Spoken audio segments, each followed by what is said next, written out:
La quarantaine de Tonton Pagou. Épisode 5. Psychiatre. Bonjour, c'est Tonton Pagou. Vous savez, ce vieux type à risque qui vit avec son chat et téléphone au hasard pour savoir ce que les gens font. Les cons, les confinés, vous, quoi, moi. J'ai besoin de vous faire des confidences. Vous savez, on doit pouvoir s'épancher quand on est trop seul, comme je le suis. Écoutez-moi, vraiment, c'est trop dur ce virus, rendez-vous compte. Moi, par exemple, je suis obligé de vivre avec mon chat. Et ça ne va pas bien avec lui. Je crois qu'il me surveille. Hier, par exemple, j'ai voulu sortir pour acheter du pain et mon journal. J'étais devant ma porte, déjà ouverte, j'allais partir pour m'aérer, avec ma casquette rouge et mon foulard blanc sur la bouche et le nez, malgré la chaleur, du printemps. Et au moment où je sortais, le chat-pacha m'a regardé.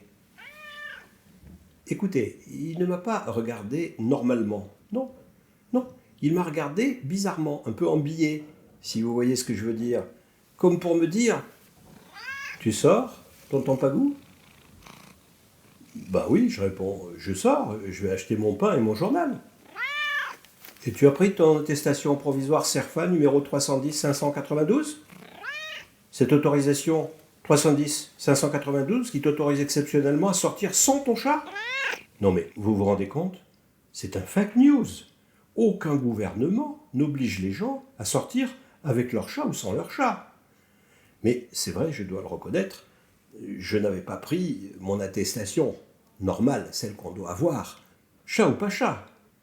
Alors j'ai enlevé mon foulard et ma casquette, j'ai refermé la porte et j'ai cherché dans l'annuaire un psychiatre à qui téléphoner pour savoir si je devenais fou ou si j'étais normal et ce que je devais faire et tout.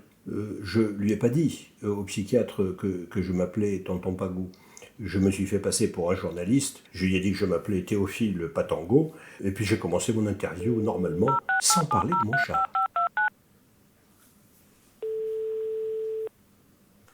Bonjour, c'est le docteur Ravella ? Oui. Merci, écoutez, merci de me répondre. Donc voilà, on vous a dit, voilà, je suis Théophile Patango, un journaliste, et je voulais interviewer un psychiatre sur la question de savoir, voilà, est-ce que quand on est reclus comme ça, quand on est enfermé, comme nous le sommes tous, est-ce que ça va pas nous rendre un peu barjots ? Ah, c'est ça la question. Oui. Et qui est-ce qui vous a conseillé de m'appeler ? On m'avait parlé de vous, on m'a dit que vous étiez, bien sûr, un médecin, un psychiatre, mais on m'a dit aussi que peut-être vous étiez aussi un peu poète, et c'est ça qui m'a décidé. Ah, donc vous êtes à la recherche d'une explication poétique de la réalité. Écoutez, peut-être, oui. Peut-être j'ai besoin de connaître un petit peu mieux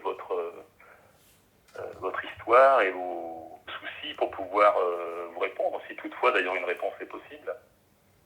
Donc vous avez un chat. Oui. Comment il s'appelle ? Pacha. Il s'appelle Chat ? Non, il s'appelle Pacha. Pacha. Oui. Enfin, son vrai nom, c'est mon chat Pacha. Donc je commence à entrevoir que vous avez un peu l'idée de contradiction ou de paradoxe. Alors appeler un chat Pacha, ça s'écrit comment ? Ah mais Pacha ? ça s'écrit... Ah non, ça s'écrit Pacha, P-A-C-H-A. D'accord, mais ça s'entend, Pacha. Oui, on me l'avait déjà dit. Bah, c'est peut-être voulu aussi, non ? Ça m'est arrivé d'y penser. D'accord. Du coup, est-ce que vous êtes le genre de personne qui peut souffrir de la solitude ? Ou le genre de personne qui souffrirait plutôt de la promiscuité ? Comment vous dire ? Souvent, parfois, j'aime bien être seul. On est peinard. Chat ou pas chat, personne ne vous emmerde. Mais j'aime bien aussi parler, j'aime bien rire, j'aime bien boire du vin, j'aime bien être aussi avec les autres. Ça dépend des fois. Là, je suis qu'avec mon chat, je peux parler à personne. Sauf quand je téléphone comme ça, par exemple, à vous. Oui, c'est peut-être déjà une première réponse à votre question alors. Par rapport à la solitude, au moins vous avez un correspondant. Oui. Et vous en choisiriez volontiers un autre? Bah non, vous êtes très bien, non? Ben ça, vous n'allez pas pouvoir m'appeler tous les jours. Est-ce que demain vous appellerez quelqu'un d'autre? Et est-ce que vous appellerez vos amis? Est-ce que vous faites une liste des gens que vous allez appeler jour après jour? Oui, j'ai commencé à faire des listes, oui. D'accord. Non, parce que je pense à ça parce que dans mon entourage, il y a des personnes qui l'ont fait, qui se sont dit, ben voilà, on est confinés, hein, parce que voilà, c'est les circonstances qui l'imposent, enfin, appelons ça les circonstances pour une fois. Ils ont programmé en fait leurs appels un peu tous les jours à différentes personnes pour pas justement ressentir autant de solitude. Ça a l'air de bien fonctionner. Hein.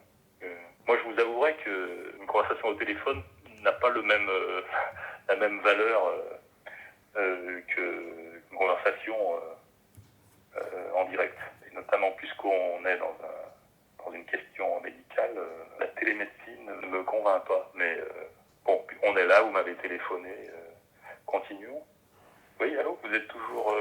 Mais oui, bien présent? sûr, docteur, je D'accord. vous écoute bien D'accord. attentivement. Eh ben, moi, en vous écoutant déjà, je me dis il me semble que je connais votre voix. On se connaît, Monsieur Patangou? Oh, je peux vous le dire, je m'appelle Tonton Pagou. Ah, Tonton Pagou, mais on n'est plus du tout alors dans une relation de médecin à patient. On a fait des choses ensemble, on a fait de la poésie d'ailleurs. Oui, mais il y a longtemps. Bon. Eh ben, tonton. Alors, ce chat, oui. Je me demande si... Des fois, c'est pour ça que j'ai téléphoné. Parce que des fois, je me dis qu'il me surveille. Peut-être qu'il a des capteurs, peut-être qu'il m'écoute, peut-être que... Comprenez? C'est difficile hein, de faire la part des choses entre la poésie et le délire. Cette période de réclusion là, dont vous me parlez, elle vous incline un peu à l'interprétation alors. Vous attribuez peut-être à votre chat des qualités humaines faute de pouvoir côtoyer d'autres personnes humaines. C'est comme ça qu'on peut comprendre la situation. Peut-être, si vous le dites, c'est sûrement vrai. Alors, ça c'est quelque chose que je suis obligé de contredire. Si vous partez avec l'idée que tout ce que je dis est sûrement vrai, ou que tous mes conseils tomberaient du haut d'une chair sans aucune erreur possible, non, je ne peux pas vous laisser croire ça. Pas que personne est différente. C'est ce dont on se rend compte au fur et à mesure, et qu'elle nous impose en fait peut-être d'être différents aussi à chaque fois. C'est peut-être ça d'ailleurs, puisque le thème finalement c'est la solitude, hein. C'est peut-être ça qui manque quand on est seul, c'est d'avoir quelqu'un qui vous change, qui par ses différences vous oblige à se décaler de soi-même. Et le chat, peut-être qu'il vous ressemble trop alors. Peut-être c'est le chat qui est vous. Vous lui prêtez des pensées, vous lui prêtez vos pensées. Mais oui, mais comment faire? Je suis tout seul. Eh bien, téléphonez, mais pas forcément à un psychiatre.